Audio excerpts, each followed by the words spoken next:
just figured out where I've hidden the record button. Thanks for joining us. We're going to talk about some things to do with group guitar, and also because both Nick and Diana have had a look at the Keynotes group piano program, I'm going to quickly run over that and the things that we do in the group guitar program that are similar to that, because I haven't been able to find anything that works better. Awesome. So when I was learning piano as a child, there were only private lessons. That was the model. Everybody did private lessons. There was no groups. And I think that's true for a lot of people. And I think that we kind of can assume that that's the way it's always been done, therefore that's the way it must be done. And even that word private, we associate it with a premium product. We think of the private dining room and the private jet and the private whatever else it may be. But if you actually kind of take a step back from that and go, well, how do people make music together? How have people been making music since the beginning of time? Back in, the beginnings of humanity, we sang together and we stomped our feet together. And if you think back at the most memorable musical experiences of your own life, was it performing with other people, or was it sitting by yourself in a practice room? Or even, I've done many, many solo performances in my career, and also in all various different ensembles of big and small sizes. And there is something uniquely human about making music together. So the hurdles that I immediately thought of in my mind, well, how can group classes possibly work? People learn at different paces. They have different strengths and weaknesses. So how can I possibly run a group class where everyone is learning to what they should be learning for them as an individual? And the thing that the Keynotes program does fantastically is solves all of that. And the other problem that can come up is if you have a gap in a class, if someone moves out of your city or whatever and you've got a space, how can you fill that if everybody else in the class has been going from the beginning and then you're up to week 20 or whatever week you're up to, and that newcomer has missed all of those previous classes? How can you possibly integrate them into the class without making everybody go back to the beginning, which is going to be frustrating and annoying? So just using the materials that you might use for any private student, which are generally linear, meaning you learn something, you build on it the next week, you build on it the week after, you build on it the week after. And if you haven't got hold of a concept or a skill or knowledge in the early phases, it will bite you later on if you've missed something. If you just grab those materials and put them into a group setting, what will happen is that it will work for a certain period of time, but it's kind of doomed to failure, because eventually someone's going to be practicing a lot and they're going to get really good. And someone else is not going to be practicing so much, or maybe not at all. Kids are really busy these days. And they're going to stagnate where they're at. And then you'll get this eventual spread of skills across that group, which worked fine at the beginning, but slowly but surely it's going to devolve into chaos. So we need a structure, and we need materials that can immediately look after everybody where they're at.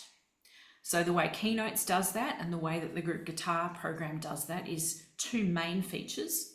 One is that every single song has multiple difficulty levels built into it. So that means that your newcomer has got a really easy version that they can literally access on week one. And it might be a single note that they're playing that works with the harmony of what else is going on in that song. And you've got several other difficulty levels, extension challenges is the term Keynotes uses, so that other people who've been playing longer and have more skill have got something to get their teeth stuck into, which is going to challenge them where they are at. So that's one part of it. Every single song's got that. It's in the lesson plans. It's there for you so that you haven't got that scenario of a teacher standing in a class full of students going, what am I going to do with that student? And what am I going to do with that student? It's there already done for you. And the other thing is that the programs are cyclical. And what that means that is instead of the linear way that most method books work, that we have, say, 5 workbooks for each, you could call them approximately, age groups, although that's a bit elastic, that can be done in any order.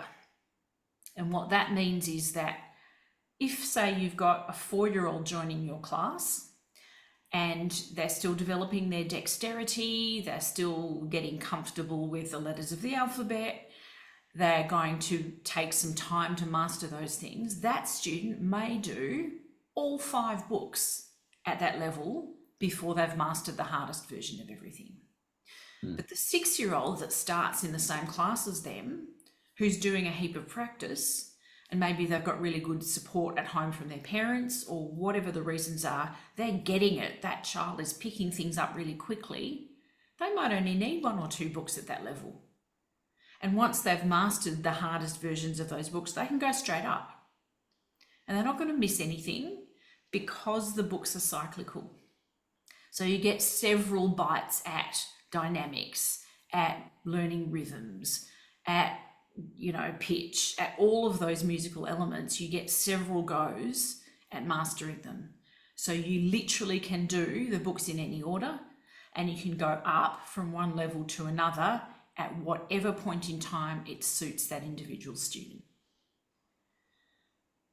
So those things mean that you'll always be able to add a new student to a class, maybe partway through a term or a semester or whatever other.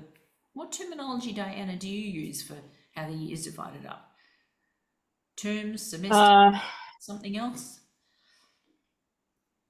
Yeah, kind of like, you could think of them as semesters or like sessions, because people tend to look at their school year and say it's like August to Christmas. Yep. And then the next session or semester is January to May. And then summer, there's different options for summer. So the books that we have, they have, so the younger 2 age groups, the 4+-year-olds and the 7+-year-olds. And I'm actually thinking we need to rename that, because not every 4-year-old is the same, not every 7-year-old is the same. Yeah. But, we've got the younger entry level one, which is expecting the children to have small hands and whatever. And then the a little bit more complex one. I'll actually take you through some of the materials in a minute. What was my point? Lost my train of thought. So if the older child who gets it and gets the support at home and goes through 2 or 3 books and they have it, would you move them to the next class that's in that next level? So you do not have to do all 5 books. You don't have to do 4. You can do 1 and move up. It depends on how much they've achieved. Yeah. What they're comfortable with. Yeah. So what I do, we have 6 teachers in our studio, and we have terms. At the end of each term, I give them a sheet where they have a list of the students' names and boxes to tick. And the boxes are either stay at the same level, they could either stay or go up, because sometimes it's kind of that it could work either way, or that they definitely need to go up. And then those ones in the middle, sometimes it's a matter of when are they available and when do we have classes at the right level. And because all of the books have multiple difficulty levels in every song, there is that flexibility. You can extend someone where they are if that's what needs to happen. You can move them up and they can start on the easiest versions of the songs if that's what needs to happen.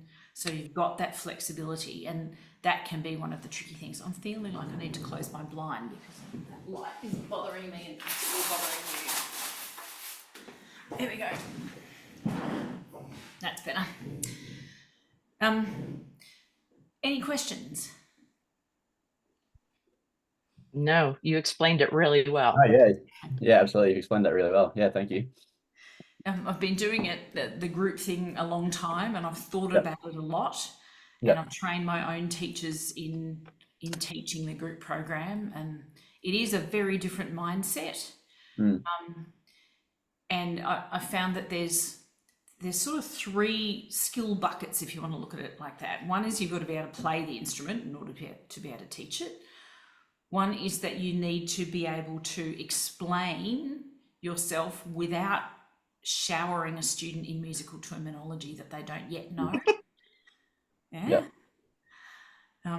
And that's when I interview teaching staff, that's one of the things that I do is I play something with a lot of the commonly made errors that a young child could make and get them to coach me. And if they start with all the terms, I'm like, what you said is absolutely technically correct, but I'm 6. I understood none of it. Yeah. Right. So that's skill number 2, being able to teach it without explaining it in a way that only an accomplished musician already would understand. Yeah. And for groups, there's a third bucket, and that is being able to manage the classroom behaviour and the dynamics in the classroom. And I found that a lot of people that have come from teaching one-on-one are a bit nervous about that, and they'll go, oh, it's impossible to teach 6 children.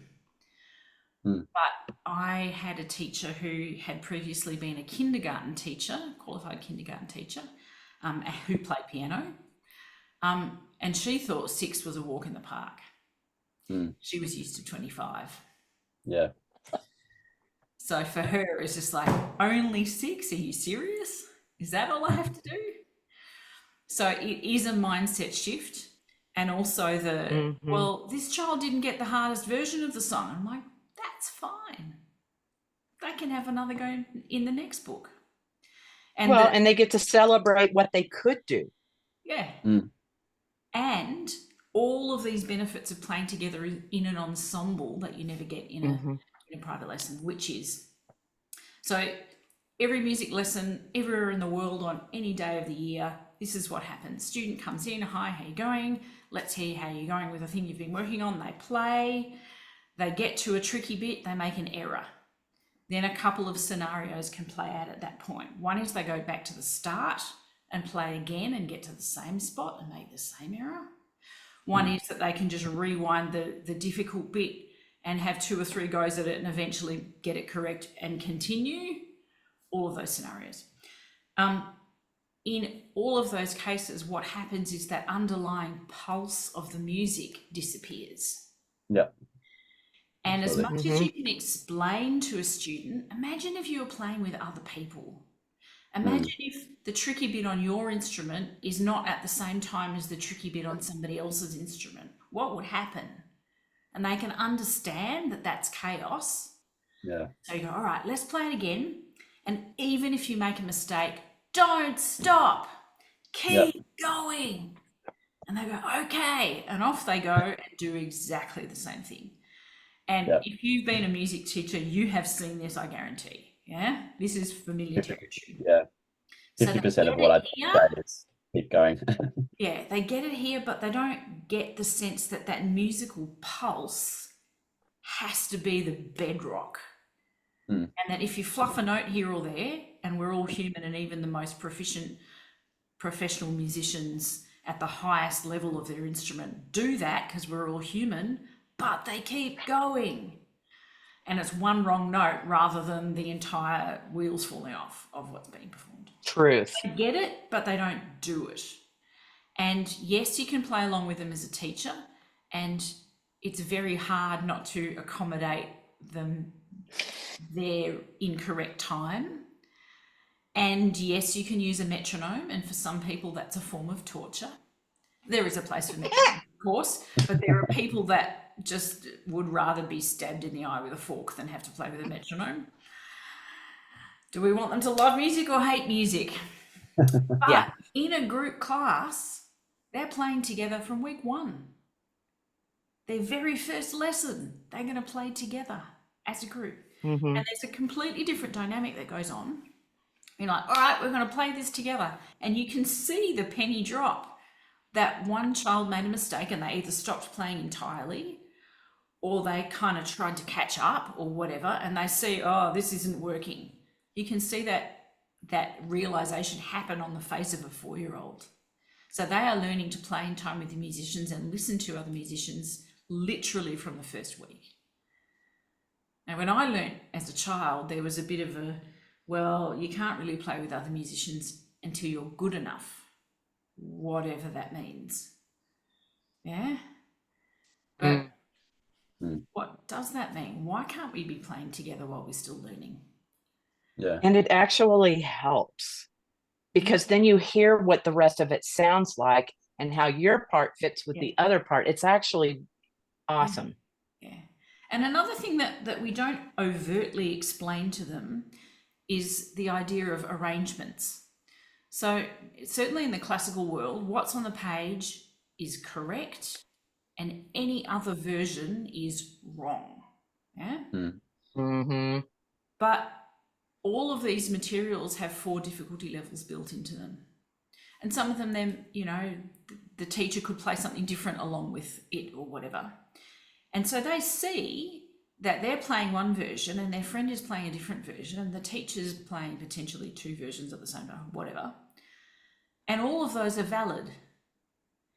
So without overtly expressing it, we're saying there can be multiple parts, multiple components that form a musical whole, and they're all valid. And that's a much broader way of looking at music. Mm-hmm. And whatever musical field people might continue on to, I'm doing a gig called the Queens of Soul next week. We had a rehearsal last night. It's a venue with a gorgeous grand piano, and there's no space on the stage for anything digital. So I spoke to the band leader. What do you reckon? These songs have got strings in them. They've got electric piano. They've got Hammond. That I can do all of that like this, but not on a grand piano. It's going to sound different. Is that okay with you? And she's like, that's the venue. That's the vibe. We want it to sound raw. Go with that. So I'm pulling out, all right, this electric piano is all round and juicy, and I'm going to be playing it on piano, which is much more percussive.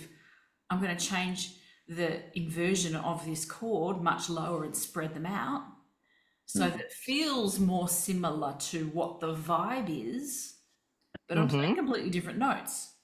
Well, the same notes in a different order and more spread out. So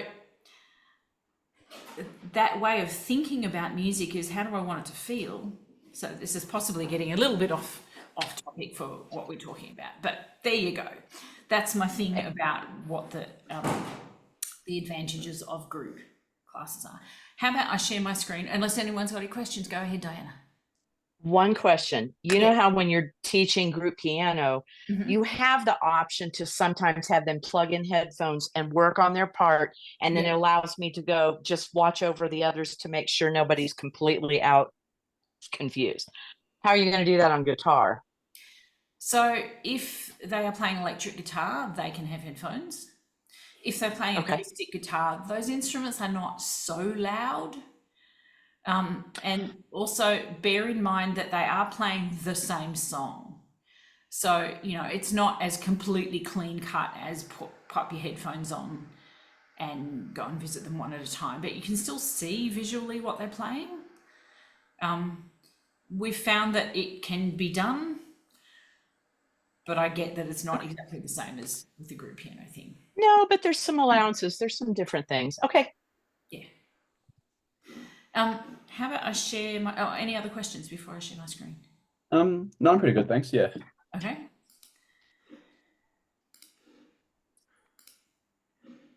Oh, didn't mean to have that open. Okay, this is what the website looks like once you've signed up. If you go in and look at it now, you won't see this bit that says My Library. You'll just see all the other stuff.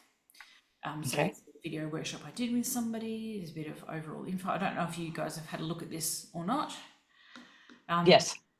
So the My Library bit is where you see all of the materials.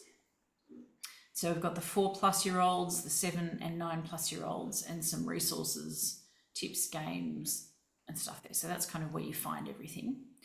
Can I just quickly ask, what ages of students do you have? Nick? Our kind of student base is really like primary school age. So yeah, you're right. Probably like from 4 up till like 10, really. Yeah. Yep, excellent. And Diana? The group piano has been both of those. It's been the youngers, like the 5 and 6-year-olds, and then 7 to 10. Great. And I'm assuming, I think guitar is going to track the same way. Yeah. Maybe some teenagers. Do you use this on teenagers? Like if you get a 14 or 15-year-old that wants to learn? We haven't so far, but the 9+ book, I really think we need to rename them because you could use it for adults. And I just haven't found a name for it yet. So when you go in here and Okay. view program, you'll see an introduction and you'll see all of the different workbooks that we've got here. And you can go into any of them and download all the bits and pieces. And so that we're not sitting here watching a download happen, because how dull would that be? What I've done is actually open. So here is an example of a 4+ book. This one happens to be called Fruit. That's the inside cover. Oh, by the way, just like Keynotes, the PDFs are all there for you. They're in A4, which is the paper size we use in Australia and in the UK and a bunch of other countries, and they're also in US letter. And they're in the print version for you to print at home, and also commercial print version with the trim marks and all that stuff. It's the same as how Keynotes works. So a bit of a reference page at the front, and here is our very first song. And here is the lesson plan for our very first song. So we've got an objective, which is to play an open E note on the first string. And there's a little picture where you're going to get them to write an E here. And then, as you can see, it doesn't get much simpler than that.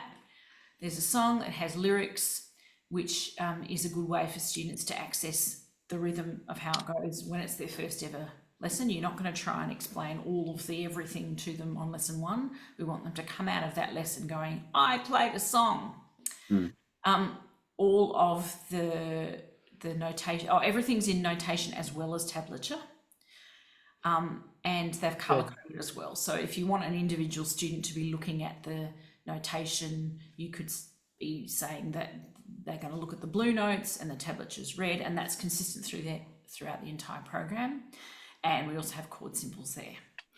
So the concepts are listed here, and then the challenges are listed there.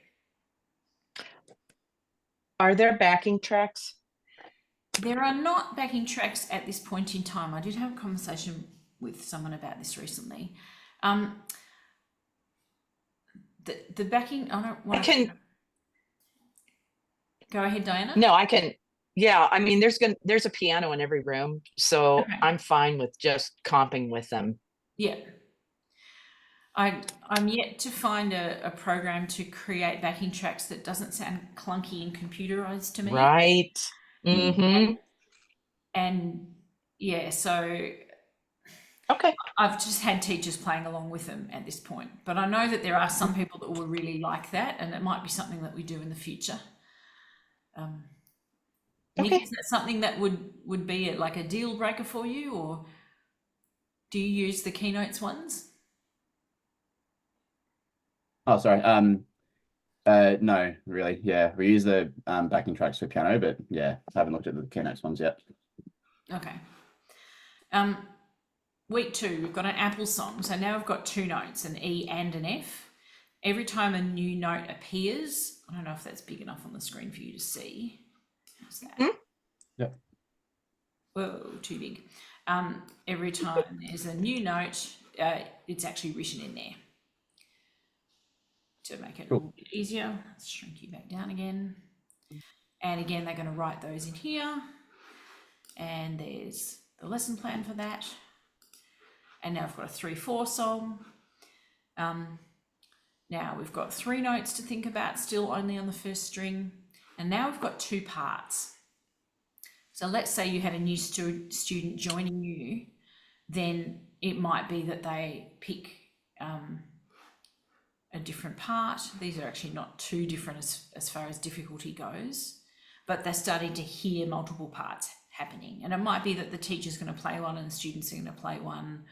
Or if it's a student who's nailed this really quickly, you'll go, okay, now I want you to learn part 2 as well. I want you to be able to play both of them. So that gives you some more layers of difficulty levels too. Again, we've got 2 parts. Are you laughing at the little decoration? It's just cute. These are 4-year-olds. We want them to love. No, I know. And I'm reading the words. I actually love it. Kids will love it. Thank you.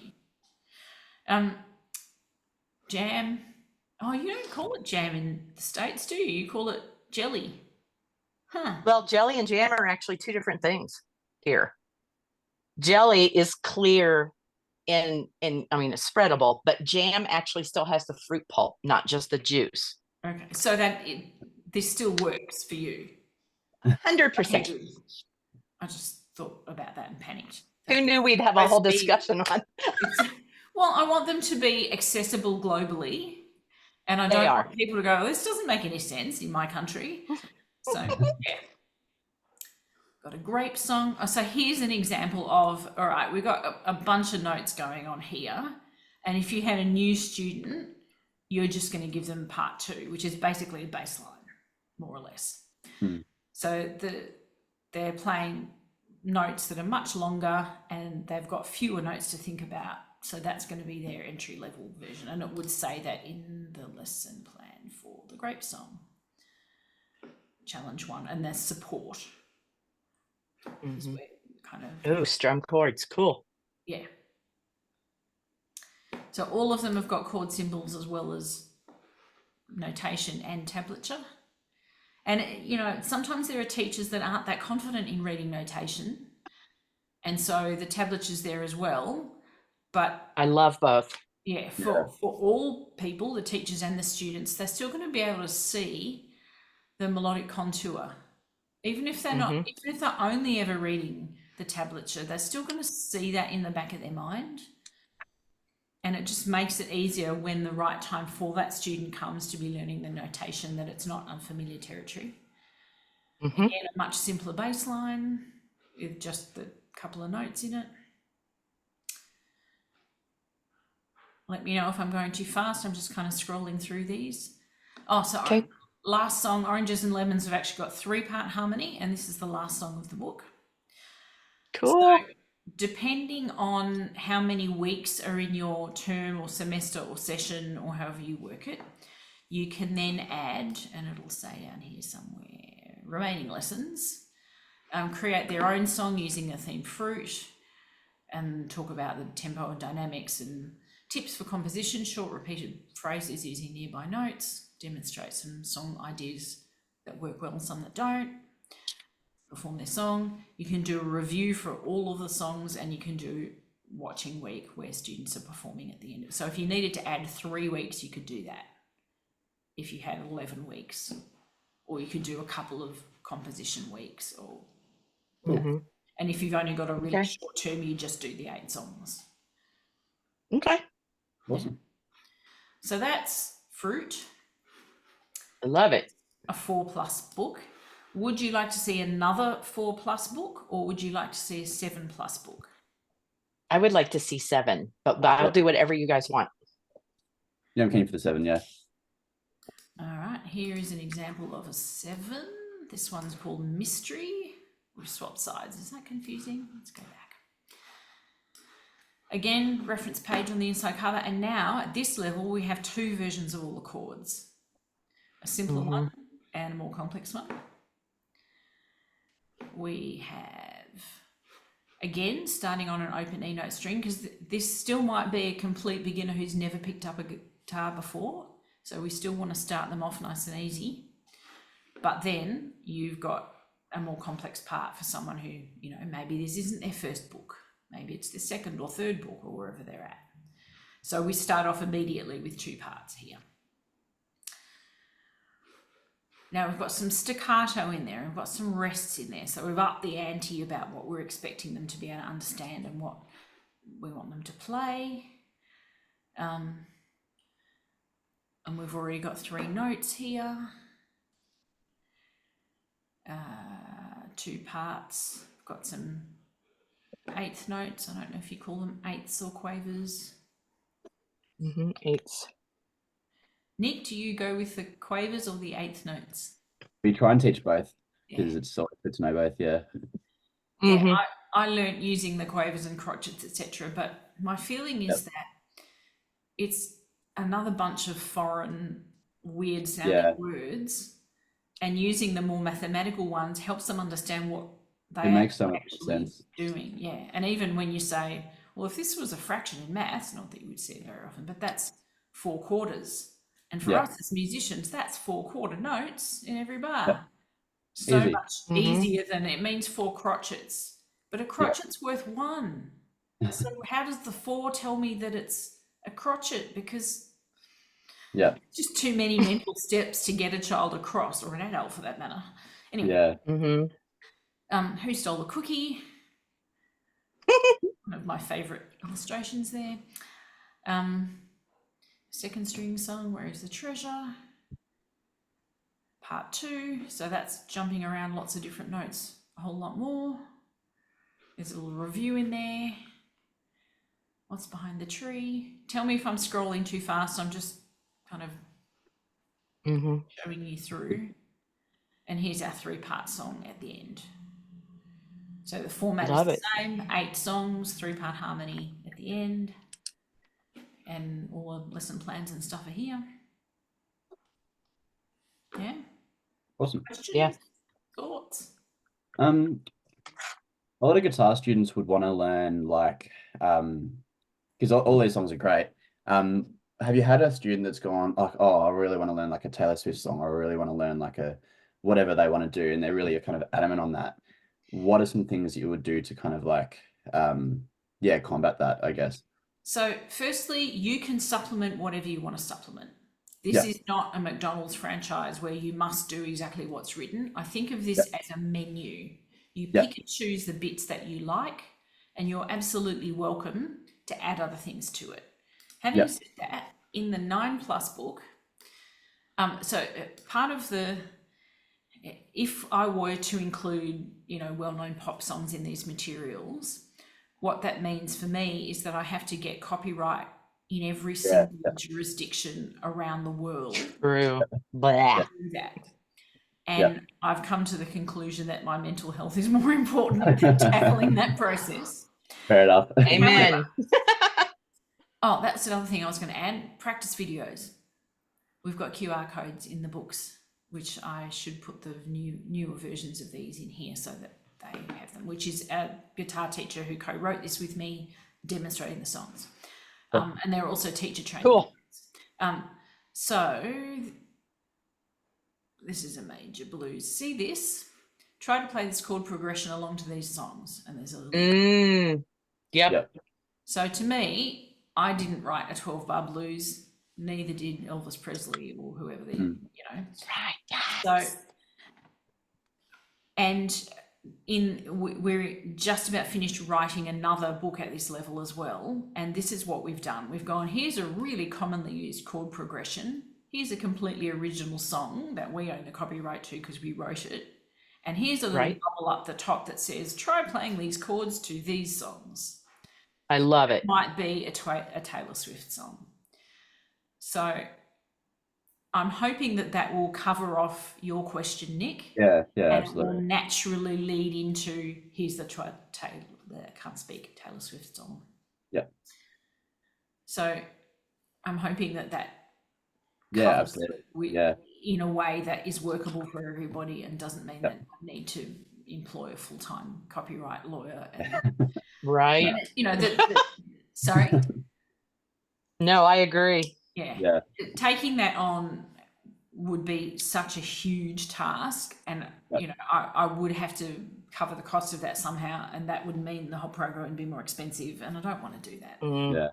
So I think one of the challenges as well with guitar is because in piano we've got our books, and they're easily level by level, and they learn one thing, they implement it, whatever. But with our kind of guitar teachers, it's very we've got resources, but they aren't as good as the piano kind of resources. And so in terms of the curriculum, they can end up easily missing out on certain foundations and not knowing certain things and not understanding them. So it would be awesome to maybe use this, and then when they're at a certain level, they can go and learn that Taylor Swift song by themselves because they've got those tools to do. Yeah. So once you've signed up for this, I mean, it's designed for groups, but there's no reason why you can't use it for private students if you want to. Yeah, cool. Or even pull out a particular song and use that for you've got all the PDFs, you just print what you need at any time for any student. So I've thought long and hard about that scenario, and I think there are a lot of guitar teachers who have come up through the rock and roll world where it's not expected that you read notation. Yeah. And it's sometimes not even expected that you necessarily read tablature, Mm. and it's all by ear, which is really important too. That's another skill set too. But to get someone with that background who might be an exceptional musician to teach, Yeah. if their connection with being able to put something on a page isn't strong enough, Mhm. or to read something that's on a page isn't strong enough, it's actually kind of hard for them to pass on the knowledge and the skill that they have. Yeah.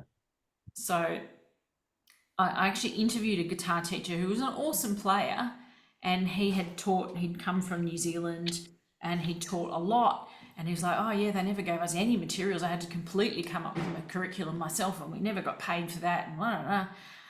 And then I showed him the materials, and he's like, oh, because his reading wasn't there. Mm.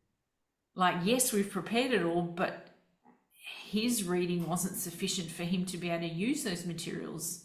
Yeah. So then the only way he could teach was to not be reliant on written stuff. So Mhm. yeah, and maybe that's Yeah. why the teaching materials that are available for guitar are nowhere near as many to choose from or of a quality, because Right. the people who are going to use those materials are so much smaller a market.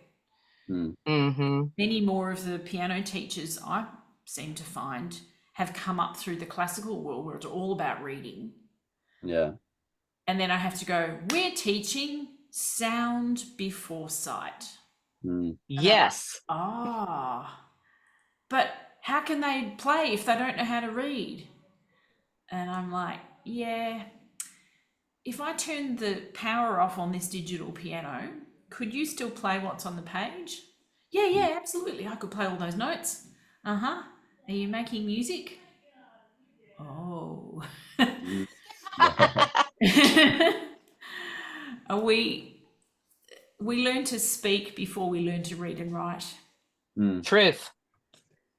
And yeah, Yeah. over my career, I've found that there are musicians who are really strong readers, and there are musicians who have a great ear and a great memory. Yeah. And generally, they're not the same people. Generally, people have a Mhm. strength at one end and they're not as strong at the other. And for I mean, all how- of us, we need to yeah. work on whichever part doesn't come as naturally for us as an Yeah. individual. Mm-hmm. Can I just also- ask, how do you go with like students who, because I can easily fall into, I'm a drummer, but then have kind of slightly learned keys on the side and then started teaching piano.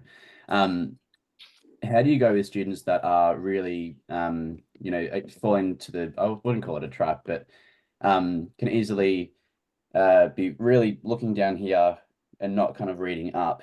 How do you kind of try to work on their reading as much as possible, or do you kind of work on how they learn best, which is, I guess, their oral and their kind of like listening through the piece? Yeah. So I'm on a bunch of piano teacher Facebook groups, Yeah. and every now and again I'll be like, we've got to get them out of this bad habit. They're learning things by memory and they're not looking at the music. They'll never be a musician. Yeah. And every now and again I'll be a troublemaker and go, what, like Stevie Wonder Yeah. and Ray Charles? Yeah. I think that to be a well-rounded musician, we need to develop the skills that come naturally to us and the skills that don't. Yeah. I think they all have value. Yeah. I object to the idea that you can't be a musician if you can't read music. I find that, to be honest, offensive, Yeah. because there are many, many musicians who are spectacular and have contributed Yeah. vastly to music who aren't readers. Mm-hmm.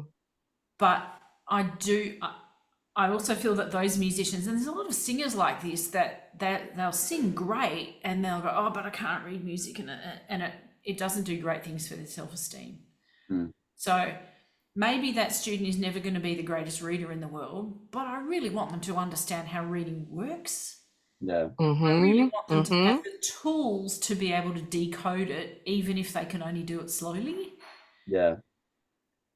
And I don't want to discourage someone who has some natural ability in music. Yeah. So absolutely develop their ear, but also go, now let me explain how this works to you. Yeah. Yeah. Mm-hmm. Have I Yeah. answered your question? Yeah, absolutely. Yeah, thanks. Yeah. Yeah, it's like it is everywhere. It's a common thing we talk about amongst our piano teachers is like, oh, this student can't read, but they're, really good down here. But yeah, it's just like breaking away from those old kind of, I guess, habits. Yeah. And I don't even want to punish the student for having some natural ability. Yeah, That's absolutely. what I see on some of Yep. those Facebook groups, and they're Yep. like, "I've got to get them out of this bad habit." What, of having a great ear? That's the bad habit you want to get them out of? Please no. Yep. So there's that. Yep. I also have a few games I can show you if you like. Yeah, that'd be awesome.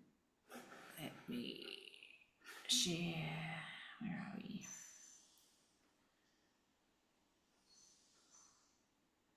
This one. It's just a set of cards. And a bunch of different things that you can do with it. You can print them on paper and laminate them, cut them into individual cards.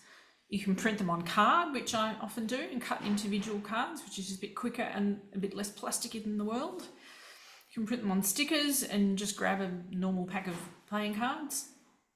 You can have a set for each student, a set between 2 or 3, and there's a bunch of different games. So basically, you print this double-sided.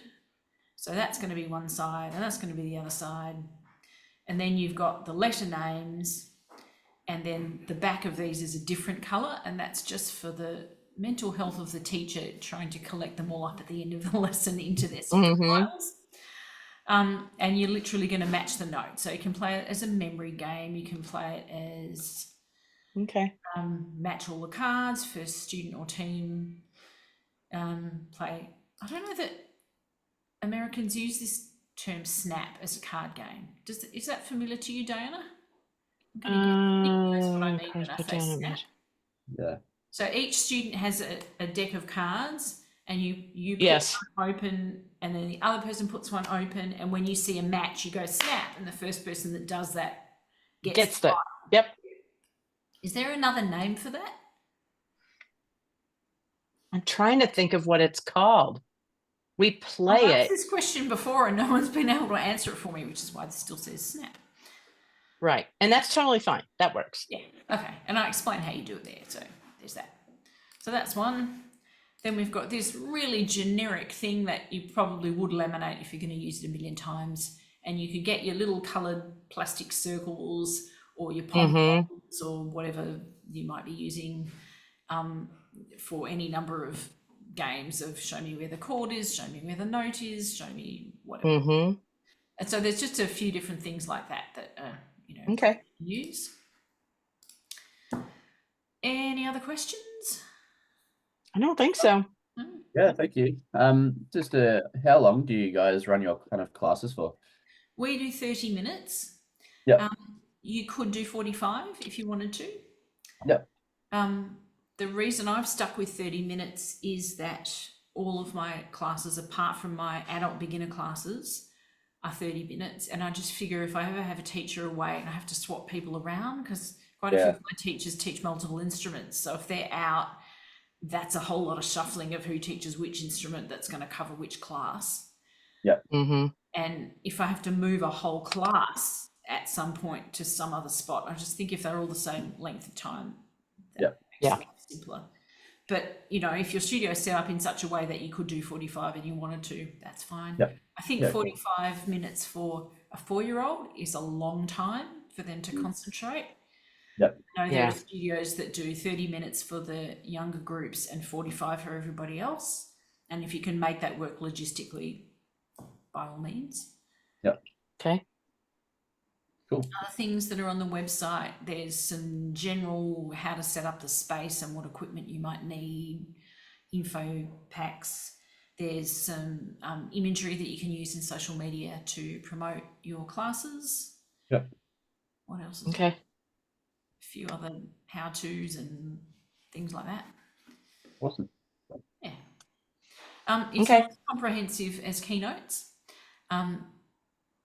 Melanie is a genius, and she's been working on it for years and years and years, and this is a much newer program, but I am delivering it in my own studio, and whatever we continue to develop, we're working on another 9+ book right now, and we'll be teaching at this term coming up. I'd like to test run it on my own students, and then go, oh, do we need to tweak something? And then it goes up on the website.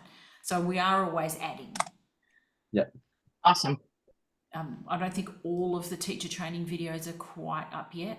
I think we're getting close. There's a couple of bits that are yet to be in there, but definitely all the workbooks are there. We've got 5 workbooks for the 4+ group.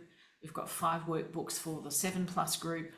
We will have 2 for the 9+ group, but that's a much longer book, and it goes over probably 2 terms, depending on your own students.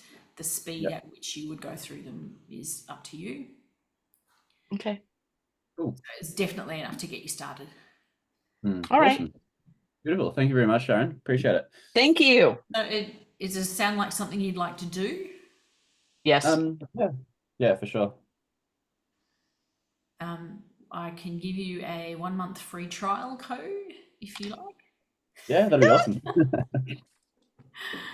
And then you can have a look at the materials in a bit more detail and Okay. That sounds wonderful.